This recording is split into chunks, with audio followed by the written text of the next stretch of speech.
எல்லாருக்கும் வணக்கம். இந்த நாளில் கூட வசனத்தை வாசித்து 1000 வருஷம் அரசாட்சி எப்படி நம்ம கைக்கு கிடைக்கும் என்பதை குறித்து வசனத்திலிருந்து விளங்கிக் கொள்வோம். 2 சாமுவேல் புஸ்தகம் 24வது அதிகாரம் 1லிருந்து வாசிப்போம். கர்த்தருடைய கோபம் திரும்ப இஸ்ரவேல் மேல் மூண்டது. இஸ்ரவேல் யூதா என்பவர்கள் இலக்கம் பார் என்று அவருக்கு விரோதமாய் சொல்லுகிறதற்கு தாவீது ஏவப்பட்டான்.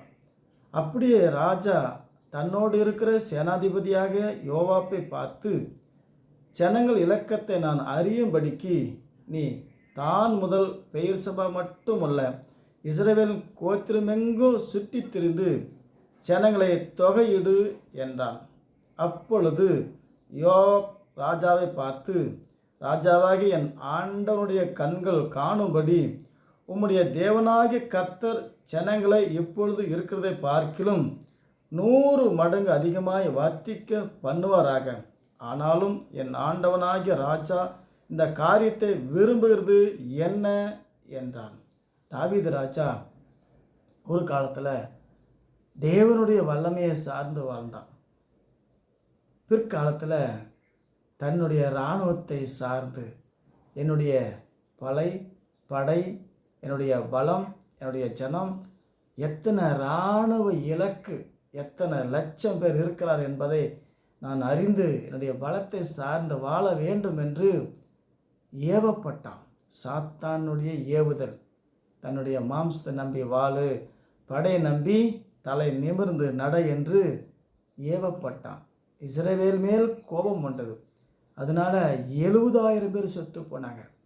உங்கள் இராணுவத்தினாலும் உங்கள் ஆணவத்தினாலும் நோயை எப்படி சுட்டு தள்ளுவீங்க, பேய் எப்படி மேற்கொள்வீங்க? நோயும் பேய் வந்தால் எல்லா இராணுவமும் ஆணவமும் அடங்கி ஒடுங்கி ஒழிஞ்சு போயிடும். ஆகவே இந்த உலகம் தேவனுக்கு விரோதமாய் இன்றைக்கும் இஸ்ரவேல் ஜனங்க இதைத்தான் நம்பிக்கிட்டு இருக்கிறாங்க. எங்களுடைய அயன்டோன் எவ்வளோ துல்லியமாய் எதிரி இலக்கை தாக்குகிறது, எதிரி ஏவுகணைகளை தேடி தேடி அழிக்கிறது என்று தன்னுடைய அறிவை சார்ந்து தேவனுக்கு விரோதமாய் அயலானை நேசிக்காதபடி அயன்டோனை நம்பி வாழ்கிறார்கள். ஆகவே காலமே தொடங்கி குறித்த காலம் வரைக்கும் கொள்ளை நோய் 70,000 பேர் செத்து போனாங்க. எந்த ஏவுகணையும் வராமல் பாவத்தினால் ஏவப்பட்டு கோபத்திலே சிக்கி கொண்டார்கள். 1000 வருஷ அரசாட்சி வருவதற்கு முன் இந்த உலகம் தன்னுடைய பலத்தை நம்பி, பணத்தை நம்பி, அறிவை நம்பி, ஞானத்தை நம்பி, விஞ்ஞானத்தை நம்பி வாழும். அவங்களாம் என்ன ஆகுவாங்க அப்படின்னு சொல்லி வேதத்தில் மரியாளுடைய ஜெபத்தை நம்ம வாசிக்கணும்.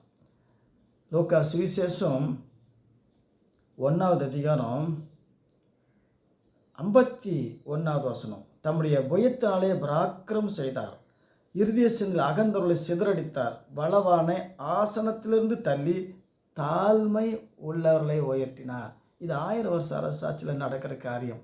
இருதய சிந்தையில் அகந்த உள்ளவர்களை, இஸ்ரவேல் ஜனத்தையும் அமெரிக்கா ஜனத்தையும், யாரெல்லாம் ஆணவத்தையும் இராணுவத்தையும் பணத்தையும் ஜனத்தையும் நம்பி வாழுகிறார்களோ அவங்களெல்லாம் சிதறடிக்கப்படுவார்கள்.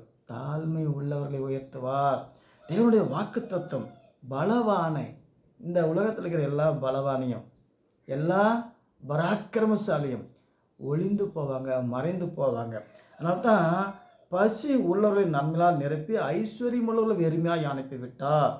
தம்முடைய பிதாக்களுக்கு அவர் சொன்னபடி அபிரகாம் அவர் சந்ததிக்கு என்றென்றைக்கு இறக்க செய்ய நினைத்து தம்முடைய இஸ்ரவேலை ஆதரித்தார். யாரெல்லாம் இயேசுவை ஏற்றுக்கொண்டால் தான் இஸ்ரவேல். இயேசு இல்லாவிட்டால் அவன் மேலே கேஸு, வாழ்க்கையை தூசியாய் துடைத்து போடுவார். இந்த 2020 கொள்ளை நோய் வந்து எல்லா ஆணவத்தையும் இராணுவத்தையும் அடக்கி சுட்டெரித்தது. தொடாமலே செத்து போனாங்க, சுடாமலே மறைந்து போனாங்க. 1 கோடி பேருக்கு அதிகமான ஜனங்க. இதில் அமெரிக்காவில் தான் அதிகமான ஜனங்க. இன்னும் புத்தி இல்லை. நாங்கள் ஈரான் நாட்டு தலைவரை சுட்டு போட்டோம், கரெக்டாக சுட்டு போட்டாங்களா? ஏண்டா நாய்களை, டென்மார்க் நாய்களை, அமெரிக்க நாடு சாத்தான் கையில் உண்டு, இஸ்ரேல் நாடு பிசாசின் கையில் உண்டு. ஆகவே நீங்கள் சொல்கிறதுக்கு முன்னாடியே 2020 அமெரிக்காவில் லட்சக்கணக்கான ஜனங்க தேவன் கொள்ளை நோயினால் கொன்று குவித்து விட்டார். இன்னும் கூறுகட்ட இராணுவ பலத்தை நம்பி வாழுகிற டொனால்ட் ட்ரம்ப்பு, நீ காலி ட்ரம்ப்பு மேலே வரும் தேவனுடைய கொள்ளை நோய். தாங்க மாட்டீங்க, உங்கள் சந்ததி தாங்காது. எங்கெல்லாம் யுத்தம் பண்ணுகிறார்களோ அங்கெல்லாம் ரத்தம் சிந்தப்படுகிறதோ அங்கெல்லாம் தேவனுடைய நியாய தீர்ப்பு வரும். பட்டயத்தை எடுப்பவன் பட்டயத்தால் மடிவான். ஆகவே நம்ம தாழ்மை உள்ளவர்கள் தேவனுடைய வார்த்தையை கேட்டு தேவனை விசுவாசிக்கும் போது சீக்கிரமாய் 1000 வருஷ அரசாட்சியில் தாழ்மை உள்ளவர்களை உயர்த்துவார். உலகத்தை எப்படி ஆளுவது? ஒரே ஒரு காரியம், எலியா வந்து என் வார்த்தையென்று பனியும் மழையும் பெய்யாது. தண்ணியை கட்டுப்படுத்தினால் உலகமெல்லாம் ஒன்றும் செய்ய முடியாது, ஒன்றும் வாழ முடியாது. எப்படி வாழ முடியாது? எல்லாம் தண்ணீர்லாம் வச்சுக்கிறாரு. அதனால தான் கருத்தாய் ஜெபம் பண்ணும்போது மழை வந்தது. மறுபடியும் ஜெபம் பண்ணால் மழை வராது. மழை வராதபடிக்கு ஜெபம் பண்ணணும், மழை வரும்படி ஜெபம் பண்ணணும். 1000 வருஷ அரசாட்சியில் இது நடக்கும். ஆகவே தேவனை நம்பி தேவனுடைய வார்த்தை நம்பி வாழுவோம். மாம்ச பலத்தையும் இராணுவத்தை நம்பி வாழ்ந்தால் ஒரே நாளில் 70,000 பேர் இஸ்ரேல் நாட்டில் செத்து போனாங்க. தாவீது பயந்து போய் நான் தான் பாவம் செஞ்சேன் ஒத்துக்கொண்டான். அதே போல் இஸ்ரேல் ஜனங்க இயேசு ஏற்றுக்கொண்டு நாங்கள் பாவி என்று அறிக்கையிடும்போது அவங்களுக்கு தேவன் ஆளுகை தருவார். எதிர்த்து நின்னால் சங்காரமாவார்கள். இஸ்ரேல் நாடு இயேசு ஏற்றுக்கொள்ளாவிட்டால் சீக்கிரமாய் அந்த நாடு சுடுகாடாய் மாறும். மறுபடியும் தேவன் என்ன பண்ணுவார்? கொள்ளை நோய் வந்தால் கொன்று போட்டுருவார்.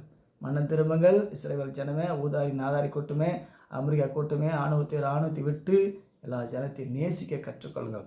அப்படி நேசித்தா தான் 1000 வருஷ அரசாட்சி தேவன் தருவார். யாரெல்லாம் தேவனுடைய வார்த்தையை கேட்டு அயன்றோன் வேண்டாம், அயலான நேசிக்க கற்றுக்கொள்ள வேண்டும். ஆகவே தேவனுடைய வார்த்தையை ஏற்று அதிகாரத்தை பெற்றுக்கொள்ள கர்த்தர் நமக்கு உதவி செய்வார். மீண்டும் சந்திப்போம். வணக்கம்.